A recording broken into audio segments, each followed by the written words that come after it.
이러한 일들이 그 두 선수만의 문제인가요? 모든 팀 구성원들의 문제라고 생각합니다.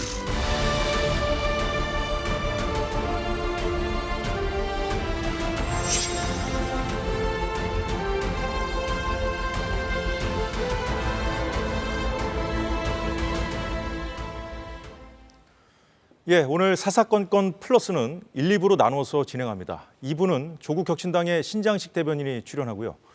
먼저 1부에서는 박문성 축구 해설위원 모시고 이강인 선수를 포함해서 선수 명단을 발표한 국가대표 축구팀 얘기해보겠습니다. 어서 오십시오.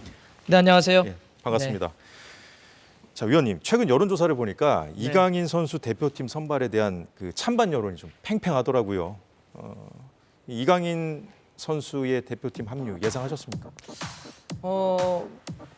진짜 몰랐어요. 그러니까 어떻게 될지 참, 왜냐하면 감독이 새로 바뀌었기 때문에. 모르셨어요? 네, 그러니까 뭐 원래 기존 감독이었다고 한다면 선발하는 어떤 패턴을 좀 알 수 있었겠죠.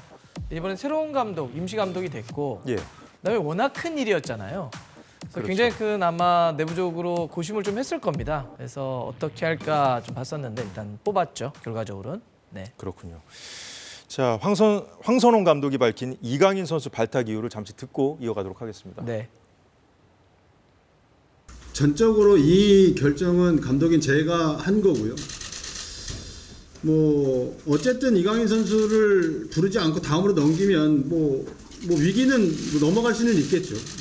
하지만 이번에 안 부르고 다음에 부른다고 해서 이 문제가 다 해결될 거라고는 생각 안 하고, 뭐 선수의 경험으로 봤을 때 항상 이런 팀 내의 문제는 있다고 생각을 합니다. 뭐 운동장에서 일어나는 거는 운동장에서 최대한 빨리 푸는 것이 제일 좋은 방법이 아닌가. 예, 같이 들어봤는데요. 황선홍 감독 발언 어떻게 들으셨습니까? 감독으로서 할 이야기를 했다고 봅니다. 그러니까 일단 선수 선발에 권하는 감독이 있죠. 그러면 그 권한을 주되 하지만 그 책임도 물어야 됩니다. 그래서 잘못될 예. 경우. 그래서 황선홍 감독은 전적으로 이 선발은 내 결정이고 잘못되면 내가 책임지겠다. 또 하나의 이제 메시지는 운동장에서 벌어진 일은 운동장에서 풀어야 한다. 예. 라는 이야기이기 때문에 뭐 황선홍 임시 감독의 이야기 자체는 저는 큰 무리는 없다고 봅니다. 근데 좀 아쉽다고 하는 것은 이게 대표팀에서 어쨌든 큰 이슈가 벌어졌고 지금 아까 여론조사 결과도 나왔지만 국민적인 이슈가 됐으면 사실 이 문제가 벌어졌으면 이 마무리도 좀 필요하지 않겠습니까? 마무리요. 예, 그러니까 이게 어떤 과정을 통해서 일어났고 또 어떻게 진행됐으며 그래서 어떤 책임이 있다. 그러니 대한축구협회는 대표팀을 운영하는데 뭐 해당 관련자들에게는 이러한 조치를 내리겠다라는 마무리가 있다면 예. 좀 더 좋았겠죠. 그런데 그런 마무리가 전혀 없이 온전히 감독에게만 예. 그냥 모든 것들을 이렇게 좀 알아서 해봐라는 느낌으로 줬기 때문에 그 부분은 좀 아쉽습니다. 자, 그렇다면 황선홍 감독의 어깨가 무거울 수밖에 없어요. 이제 많이 무겁죠. 선수단 분위기 추스르는 거 그거 해야 되지 않습니까? 네. 일단은 본인이 이제 해보겠다고 한 거 아니에요, 그렇죠? 네. 그런데 이강인 선수의 합류가 이 대표팀에 그 득이 될지 실이 될지 이거 좀 많은 분들이 좀 궁금해하실 것 같은데. 저는 실이 될 것까지는 없다고 봅니다. 그러니까 이게 지금 물어보시는 게 선수단의 어떤 경기력인 측면이라면 예. 우리 선수들이 워낙 그 프로들이고 또 사실 이번에 뭐 안 좋은 일은 좀 있었지만 예. 또 그런 크고 작은 어떤 갈등들은 어렸을 때부터 많이 겪게 됩니다. 모여서 뛰다 보면. 또 그 전에 이제 우리가 갑자기 또 부른 것은 아니고 이강인 선수가 아시안컵에서 함께 했던 선수들에게 일일이 또 연락을 했고 예. 또 손흥민 선수에겐 찾아가서 런던에서 또 사과의 말도 전했고 이렇게 했기 때문에 이제 저는 그 뭐 모였을 때 어떤 문제가 다시 불거지겠다 이런 생각을 좀 하진 않습니다. 그런데 이번에 그때 그 불화가 경기에도 영향을 미쳤다.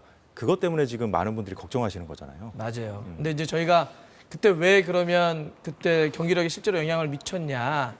그러니까 그때도 그런 거죠. 예를 들면 그 문제가 딱 터졌을 때 바로 그게 감독의 어떤 책임이라는 게 있거든요.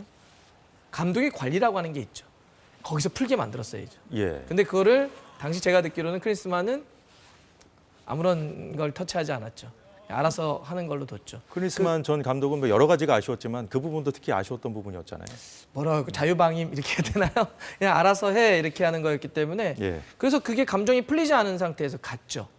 근데 이제 황선홍 감독 같은 경우는 이 문제에 대해서 이미 다 알고 있고 또 이번에 이제 부르지 않겠습니까? 라고 한다면 아마 그 이야기를 충분히 할 겁니다. 예. 이 과정을 밟게 된다면 저는 뭐 경기력 자체의 문제는 뭐 크게 영향을 미칠 거라 생각하지는 않습니다. 이제 다른 얘기도 좀 해보겠습니다. 황 감독이 선임되면서 그간에 이제 K리그를 잘 몰랐던 이 클린스만 전 감독 같은 경우에는 국내 선수들 활용이 그렇게 많지 않았잖아요. 근데 이제 맞습니다. 이번에 보면은 이제 지난 아시안컵과 비교하면은 국내에서 뛰는 선수들이 늘었습니다. 많이 늘었습니다. 예, 어떻게 네. 평가하세요, 이 부분은? 정말 필요한 건데 그리고 이게 어찌 보면 상식적인 거라고 저는 생각을 합니다. 대한민국 국가대표팀을 뽑으려면 대한민국을 상징하는 프로리그인 K리그를 많이 봐야 되는 건 기본이죠. 예. 근데 클린스만은 그걸 하지 않았습니다.